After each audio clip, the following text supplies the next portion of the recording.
Hello everyone, welcome to হাইমেরিকো। আজকে আমি তোমাদের এই ভিডিওতে বলবো যারা ওবিসি ব্যাকগ্রাউন্ডের মধ্যে আছো, অনেকে কমেন্ট করছিল আমাকে যে দাদা আমাদের ওবিসি এ থেকে বি হয়ে গেছে এবং সামনে আমাদের কাউন্সিলিং আসছে, আমরা কি করব। তো এখন সরকার যেহেতু হঠাৎ করে ওবিসি সার্টিফিকেটের এরকম চেঞ্জের ব্যাপারটা দিয়েছে, তো এই রকম ডাউট হওয়াটাই স্বাভাবিক।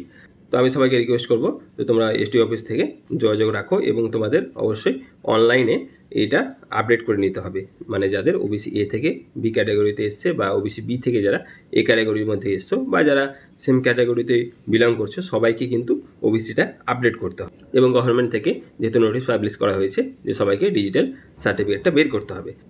তো তোমাদের একটা কথা বলে রাখি, এটা কিন্তু নতুনভাবে ওবিসি অ্যাপ্লাইয়ের ওয়েবসাইট না, এটা হচ্ছে যারা পুরনো ওবিসি সার্টিফিকেটের মধ্যে ছিলে, কারো হাতে লেখা ওবিসি সার্টিফিকেট থাকতে পারে বা কারো ডিজিটাল এরকম সার্টিফিকেট হতে পারে, যেটা তোমরা স্ক্রিনে দেখতে পাচ্ছ। তো এটাকে ডিজিটাল সার্টিফিকেট বলছে এবং তোমরা এরকমই একটা সার্টিফিকেট আবার পাবে। তো সেটা জাস্ট সাব ক্যাটাগরি যেটা ছিল সেটাকে চেঞ্জ হয়ে যাবে, মানে ওবিসি এ বি এরকম যারা আছে তাদের। আর তোমরা কেউ যদি জানতে চাও যে আমি ওবিসি এ না বি এর মধ্যে পড়ি, সেটা দেখতে গেলে ডেসক্রিপশন বক্সে লিঙ্ক দেওয়া আছে টেলিগ্রামে, সেখান থেকে ডাইরেক্ট টেলিগ্রাম চ্যানেলে যাও, সেখানে পেয়ে যাবে সেই লিস্টটা।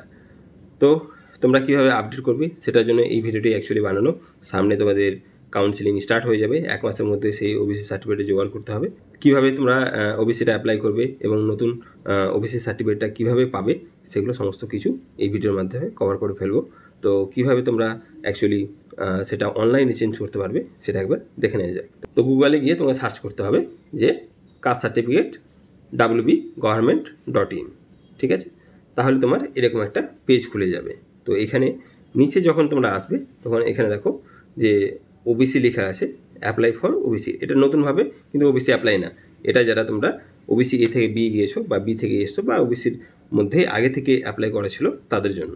অ্যাপ্লাই ফর ওবিসিতে যখন তোমরা ক্লিক করবে তারপরে এরকম একটা পেজ তোমাদের সামনে খুলে যাবে।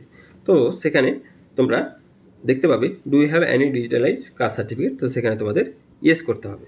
ইয়েস করার পরে তোমাদের certificate number, date of birth এগুলো চেয়ে ভেরিফাই করতে হবে। তার আগে তোমাদের দুটো ডকুমেন্টসের কথা আমি বলবো যেগুলো তোমাদের আগে থেকে প্রিপেয়ার করে রাখবে, কারণ এখানে আপলোড করতে হবে। একটা হচ্ছে ইনকাম সার্টিফিকেট। ইনকাম সার্টিফিকেটটা তোমার লেটেস্ট হতে হবে, মানে 3 মাসের মধ্যে যাতে ইনকাম সার্টিফিকেটটা পেয়ে যায় সেটা অবশ্যই তোমার প্যারেন্টসের ইনকাম সার্টিফিকেট হবে। তারপরে আরেকটা হচ্ছে পাসপোর্ট সাইজের ফটো লাগবে, সেটাও আপলোড করতে হবে। আর তোমাদের কোন কোন জায়গাগুলো ফিল আপ করতে হবে সেগুলো আমি বলে দিচ্ছি, সেগুলো শুধু ফিল আপ করবে, বাকিগুলো করবে না। এবার তোমরা নিচের দিকে এসো, এখানে লেখা আছে সার্টিফিকেট নাম্বার। এটা তোমার সার্টিফিকেটটা বের করবে, তার দেখবে যে উপরের দিকে বাঁ দিকে তোমার লেখা আছে WB07 দিয়ে একটা নাম্বার লেখা থাকে, সেই সার্টিফিকেট নাম্বারটা তোমাকে লিখতে হবে এবং তোমার যে ডেট অফ বার্থ সেটা এখানে প্রেস করবে এবং ভেরিফাই করবে। তাহলে কী হবে, পরের পেজগুলো খুলে যাবে। তো আমি করে দিচ্ছি, তারপর তোমাদের দেখাচ্ছি। আমি যখন সার্টিফিকেট নাম্বার এবং ডেট অফ বার্থ প্রেস করবো এবং ভেরিফাই ক্লিক করবো, তখনই কিন্তু আমার এই ডিস্ট্রিক্ট, সাব ডিভিশন, ব্লক, তারপরে আমার কোন সাব ক্যাটাগরি পড়ছে সেগুলো সব কিছু কিন্তু চলে এসে, এবং ফোন নাম্বার প্লাস আমার বাবার নাম, আমার নাম, সব কিছু কিন্তু এই যে পেজটা দেখছো এটা অটোমেটিক চলে এসে, এটাতে আমার কিছু করতে হচ্ছে না। ওপরে তোমরা পেজটা দেখলে 6 নম্বর পর্যন্ত তোমাদের কোনো কিছু ফিল আপ করতে হচ্ছে না। এখানে 7 নম্বর যে পয়েন্টটা আছে এখানে লেখা আছে দেখো ডকুমেন্টস রিকোয়ার অ্যাটলিস্ট ওয়ান, মানে এখানে ABC যে অপশান দেওয়া আছে যে কোনো একটাতে ফিল আপ করলে হবে। ধরো আমি যদি আধার কার্ড দিই তাহলে আধার কার্ডে আমার হয়ে যাবে। 7 নম্বর পয়েন্টটা হয়ে গেল। এবার 8 নম্বর পয়েন্টে তোমরা চলে এসো, এখানে লিখা আছে ডেট অফ বার্থ, যেটা নিজে থেকে দেওয়া আছে, প্লেস অফ বার্থটাও নিজে থেকে দেওয়া আছে। এবার তোমাকে সিলেক্ট করতে হবে ডিস্ট্রিক্ট, কোন ডিস্ট্রিক্টে তোমার পড়ছে সেটা সিলেক্ট করবে, পুলিশ স্টেশন কোথায় রয়েছে সেটা সিলেক্ট করবে এবং তোমার ভিলেজ মানে তোমার গ্রামের নাম এখানে ফিল আপ করে দেবে।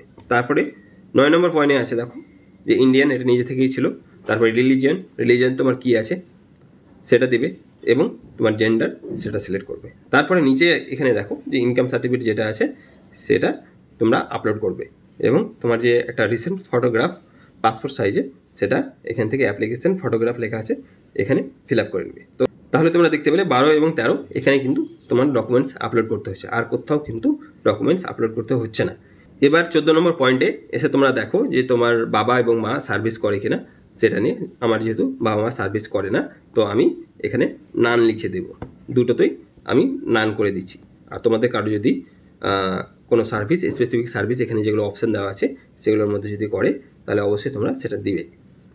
তারপরে নিচে দেখো যে 14 নম্বরে এ পয়েন্টে আমি এগুলো ফিল আপ করলাম। এরপরে যে বি সেকশনটা আছে 14 নম্বরে, এখানে তোমাদের কিন্তু কোনো কিছু ফিল আপ করতে হবে না। এখানে যে পরপর দেখছো বি সেকশনে কোনো কিছু তোমরা ফিল আপ করবে না, নর্মাল ছেড়ে দেবে, ঠিক আছে?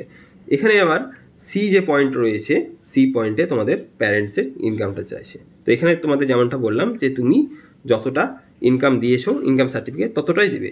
ধরো তুমি 5,000 মান্থলি ইনকাম সার্টিফিকেটে অ্যাপ্লাই করেছিলে, ভিডিওর ইনকাম সার্টিফিকেটে, তো সেটা তোমার অ্যানুয়াল ইনকাম দাঁড়াচ্ছে 60,000 টাকা। তো 60,000 টাকা দেবে।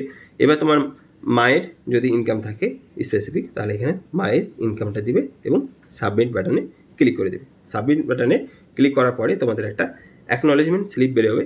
তো সেটাকে সাথে করে নিয়ে যেতে হবে এসডি অফিসে, এবং তোমার যে পুরনো ওবিসি সার্টিফিকেট সেটা নিয়ে যেতে হবে, আধার কার্ড নিয়ে যেতে হবে এবং তোমার পাসপোর্ট সাইজের ফটো নিয়ে যেতে হবে। এবং অবশ্যই তোমরা যে পুরনো ওবিসি সার্টিফিকেট আছে সেটার একটা কালার প্রিন্ট আউট করে নেবে এবং তোমাদের হাতে অবশ্যই রাখবে।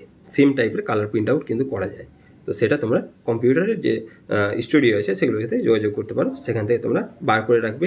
তো তোমরা যারা নিট পরীক্ষা দিয়েছিলে বা অন্যান্য কম্পিটিটিভ এক্সাম দিয়েছিলে, তোমাদের অবশ্যই কাস্ট সার্টিফিকেটটা লাগবে। সেই কারণে তোমরা যত তাড়াতাড়ি সম্ভব এসডি অফিসে গিয়ে যোগাযোগ করো। পুরোনো সার্টিফিকেট এবং নতুন যে স্লিপটা বেরিয়েছে অ্যাকনলেজমেন্ট স্লিপ, সেটা নিয়ে তাড়াতাড়ি তোমরা যোগাযোগ করবে এবং সেখানে গিয়ে তোমাদের সমস্ত কোনো যদি কোয়ারিজ থাকে তো এসডি অফিসারের সাথে কথা বলতে পারো বা সেখানকার স্টাফদের সাথে কথা বলে নিও। থ্যাংক ইউ ভিডিওটি দেখার জন্য। কোনো ধরনের ডাউট থাকলে অবশ্যই তোমরা কমেন্ট বক্সে জানাবে, আমি সেগুলোর উত্তর দেওয়ার চেষ্টা করবো। থ্যাংক ইউ ভিডিওটি দেখার জন্য।